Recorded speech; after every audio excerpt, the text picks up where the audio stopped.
The Green Children of Woolpit. Written and read by Ren Bryant. The sun hung low in the sky, as if reluctant to leave, casting a warm glow across the village of Woolpit. It was a sleepy village, nestled in the heart of Suffolk, England, where most days passed without incident or fanfare.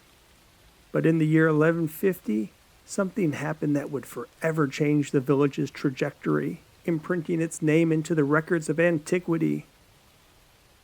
It began as a whisper, a rumor passed between hushed lips, about two strange children found near the wheat fields at the outskirts of the village. Their skin was an unnatural shade of green, and their clothing was like nothing anyone had seen before.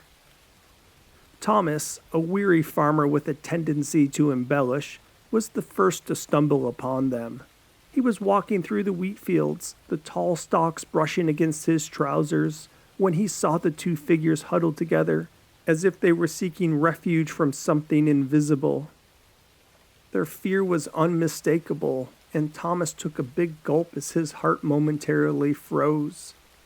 The sight of the children's eerie green skin brought to mind tales of witches, demons, and other things best left unmentioned. Word spread like wildfire, and soon the entire village was abuzz with the news. Fear and curiosity mingled with one another, compelling the villagers to take a closer look at the children. Richard DeCowney, a well-respected landowner with a soft heart and a curious mind, stepped forward to claim responsibility for the children. As he led them through the throng of onlookers, their wide-eyed expressions seemed to ask, "Are you friend or foe?" Richard took the children into his home, where he and his wife Annabelle struggled to understand their strange ways. They refused to eat anything but raw fava beans, and they spoke in an unknown language, their voices like a distant murmur of a brook. Despite the challenges, Richard and Annabelle were determined to help the children adapt to their new surroundings. Richard introduced the children to rich flavors of freshly baked bread, the succulent taste of roasted meats, and the sweetness of ripe fruits. As their palate adapted, their green skin continued to fade, eventually becoming indistinguishable from the other villagers. Richard and his wife also dedicated themselves to teaching the kids English. Their otherworldly accent gradually softened, allowing them to communicate more freely with the other villagers. The villagers, once fearful, began to accept the presence of the green children, but beneath the surface, whispers of unease persisted. There was something unsettling about the pair, something that could not be easily dismissed, something that went beyond their accents.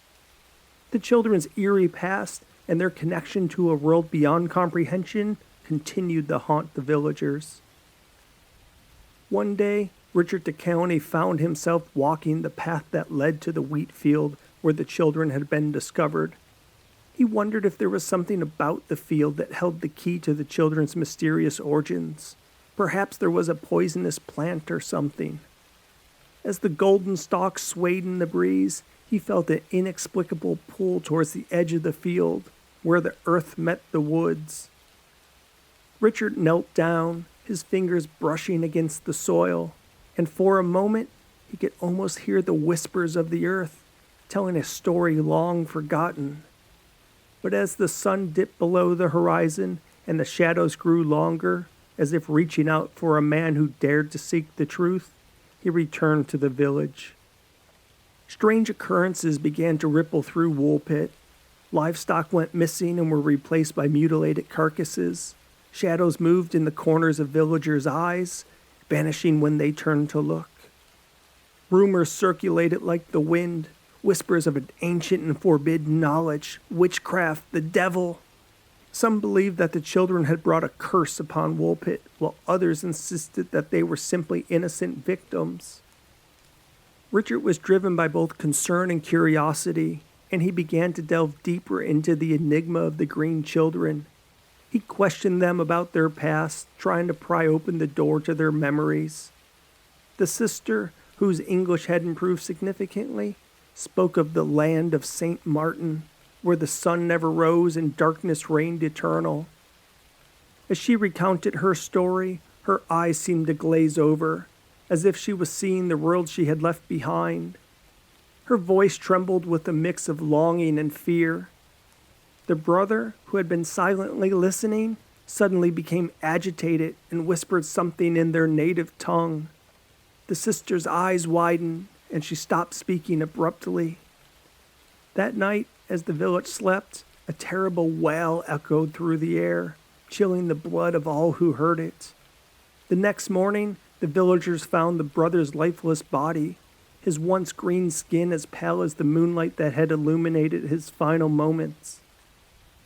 As the village of Woolpit mourned the loss of the brother and whispered prayers for protection against the unknown, Richard de County knew that the time had come to uncover the truth, no matter how terrifying it might be. For the sake of the sister and for the village that had taken her in, he would unlock the secrets of the Green Children. Richard started in the bowels of the local church, poring over ancient tomes and manuscripts in search of anything that might shed light on the land of St. Martin. He spent hours hunched over yellowed pages, his eye scanning the faded ink for any trace of the mysterious place the sister had described. It was in the quiet of the church, surrounded by the scent of old parchment and the weight of history, that Richard stumbled upon a cryptic passage. The passage spoke of a hidden realm, a place where darkness reigned and the sun never rose. The words seemed to leap from the page, their meaning both thrilling and terrifying. Unable to contain his excitement, Richard returned to his home and shared the discovery with the sister. As he recounted the passage, her eyes widened. She hesitated for a moment before finally revealing the truth about her homeland. "The land of St. Martin," she whispered, her voice barely audible, "is not a place of this world. It is a realm that exists in the shadows, beyond the reach of light. We were never meant to leave, but we found ourselves here, in your world, lost and frightened." As she spoke, the sister's eyes filled with tears. She continued, her voice trembling. "There are beings in the land of St. Martin, creatures that thrive on the darkness, that should never have been allowed to enter your world. When my brother and I left, we unknowingly brought their influence with us, some wicked force that seeks to spread its darkness beyond the realm of St. Martin. That's what killed my brother." The sister's revelation filled Richard with fear, and he understood, with chilling clarity, that the strange occurrences in the village were not mere coincidence. They were manifestations of a darkness that had seeped into their world, a harbinger of the horrors that lay beyond the veil. Armed with the knowledge of the sister's dark secret, Richard, side by side with the sister, went back to the ancient journal he found in the church, searching for any clues that might help him banish the evil forces that had infiltrated their world. They spent long hours in the church, their head bent over ancient scrolls and crumbling manuscripts, their eyes tracing the lines of forgotten lore. It was during one of these late-night research sessions that the sisters stumbled upon a passage that seemed to hold the key to their salvation. "It says here that a spell could sever the connection between the two realms, but we need the root of a bilberry tree," she told Richard. Richard bent to look at the text and noticed it was in no language he had ever seen. He looked at the sister with a turned head, trying to understand how she could read such a thing. "It's in my language," the sister said, "the language of St. Martin." After scouring the woods for a bilberry tree and cutting off a piece of its root, Richard and the sister took the parchment and went to the wheat field where the Green Children had been discovered. The moon hung low in the sky, casting an eerie pale glow over the soft wheat which was in full bloom. As the sister began to recite the words of the spell, a sense of dread seemed to rise from the earth itself, as if the shadows on the other side knew that their time was running out. The sister's voice, once soft and hesitant, rang out with a newfound strength, as she recited the magical invocation, her words echoing through the night. As the spell reached its climax, a brilliant green light erupted from the sister, illuminating the darkness. A crack appeared in the ground, glowing the same color green that shined from the sister. A whiff of black smoke flew from the air and into the crack, as if the dirt was being sucked up by a vacuum cleaner. After a minute, the glow went away, and the calmness of the night reappeared. The evil forces that had haunted the village were banished. The connection to the land of St. Martin was severed. Richard and the sister stood side by side, their hearts filled with a mixture of relief and sadness. For they knew with the connection to the land of St. Martin severed, the sister could never return to her homeland. She was now part of their world, forever bound to the village that had taken her in. And so, as the first light of the dawn crept over the horizon, the sister and Richard turned to face the future, their hearts heavy with the knowledge of the sacrifices they had made. The sister, now a permanent resident of Woolpit, continued to adapt to her new life. The villagers, once fearful of her otherworldly nature, now embraced her as one of their own. And although the sister would always carry a piece of St. Martin within her heart, she came to accept her new home and the love of those who had stood by her side.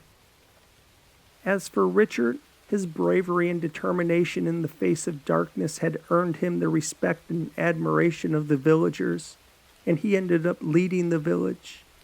He also continued to care for the sister as if she was one of his own family. Many years had passed since the darkness had been banished, and the village of Woolpit had flourished under the watchful eye of Richard and the sister. The memories of the Green Children and the land of St. Martin had become little more than whispers on the wind, a distant echo in a time long gone. But the sister, now a grown woman, could never truly forget her homeland. Though she had found happiness in Woolpit, there remained a deep longing within her heart, a yearning for the world she had left behind. She knew that with the connection severed, she could never return, that the portal to the land of St. Martin had been closed forever. And yet she could not help but wonder if there might be a way to reconnect with her lost past. One fateful day, as she walked the familiar paths of the wheat field where she and her brother had been discovered, she stumbled upon a curious rock, half buried in the earth. A golden stone, its surface etched with the symbols of home.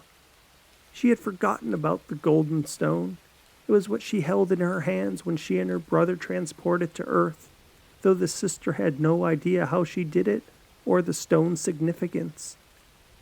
The sister gripped the stone tight in her hands and held it close to her heart.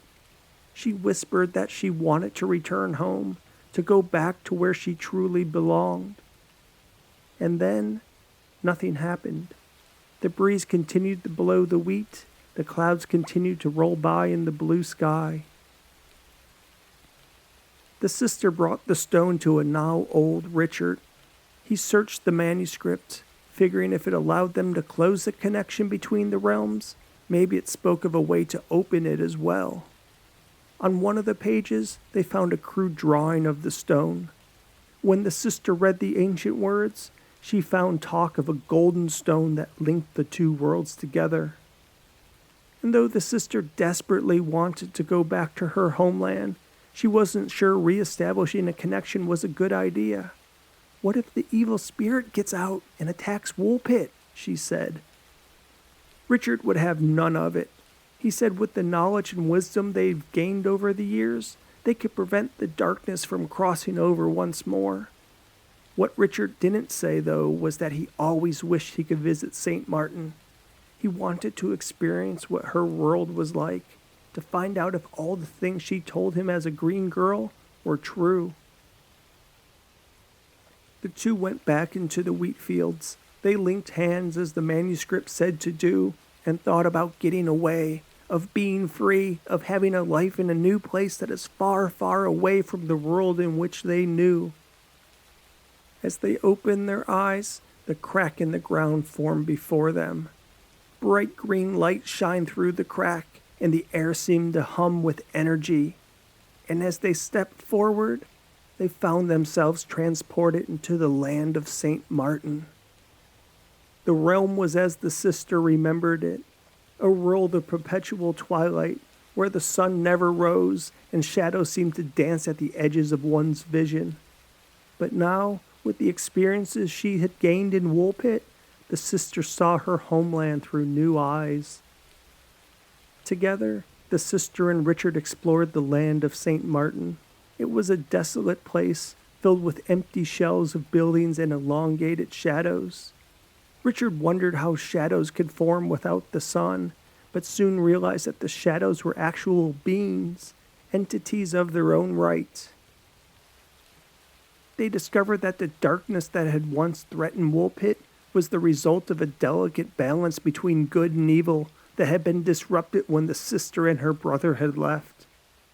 Though things seemingly had been rebalanced, with Richard and the sister's presence in St. Martin, the shadows seemed to stir.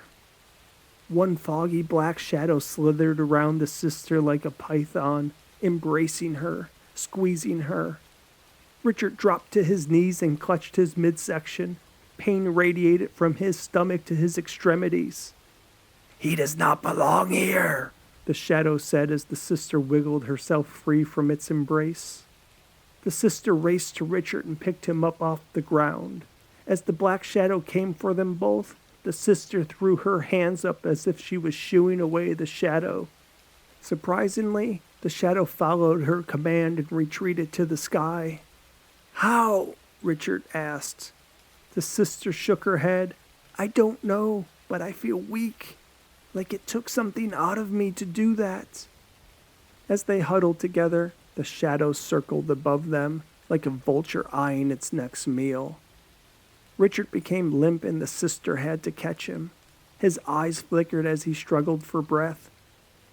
"I've got to get you home," she said as she half carried, half dragged his body back towards the green light from which they came.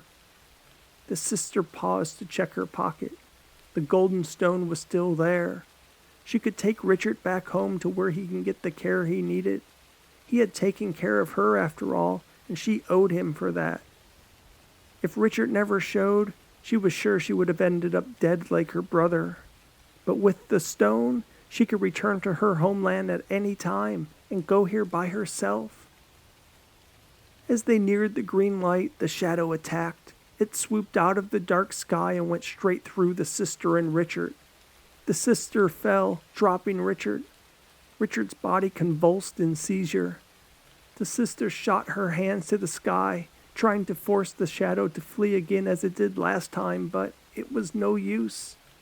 Its blackness spun around Richard like a tornado. The sister reached her hand into the madness and found Richard's arm. She pulled him with all her might, dragging his shaking vessel back into the green glow. She could feel the presence of the shadow within her, trying to get to her heart, to destroy her like it was doing to Richard.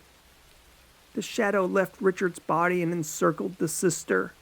She was now wrapped in the black tornado, but still, she continued her way to Earth. She had to get Richard home. Summoning all her might, the sister took in a deep breath and screamed with everything she had. Her voice carried a sonic wave that made the ground rumble and the darkness unleash her. The shadow retreated to the sky. The sister grabbed Richard by both hands and yanked him into the green crack. She felt the electric tingle in her skin as they crossed over into Earth, again into the wheat fields of Woolpit. When the green line between St. Martin and the Earth had been sealed behind them, the sister collapsed to the ground, landing hard on her butt. She checked her pockets. The gold stone was gone. She was stuck in Woolpit. In the wheat fields, where the sister and her brother had first appeared, Richard succumbed to his injuries. The evil forces of St. Martin had another victim. The sister lived the rest of her life in Woolpit. She would often see children playing amongst the golden stalks of wheat, their laughter echoing through the air as they ran, blissfully unaware of the secrets that lay buried beneath the soil. As her final days approached, she found solace in the knowledge that her life had been well lived, filled with love and purpose. She had chosen her path, and in doing so had discovered a strength and resilience she had never known. Her heart was full, brimming with the love of her adopted homeland and the knowledge that she had played a crucial role in shaping the village's destiny. And as the sun dipped below the horizon, casting a myriad of colors, the sister's spirit soared, freed from the confines of her mortal form. In the days that followed, the village mourned the loss of their beloved sister. Her life and her legacy became an enduring part of Woolpit's story. Her spirit, they believed, would continue to watch over them, a guardian angel whose presence could be felt in the rustling of the wheat fields and the warm embrace of the setting sun.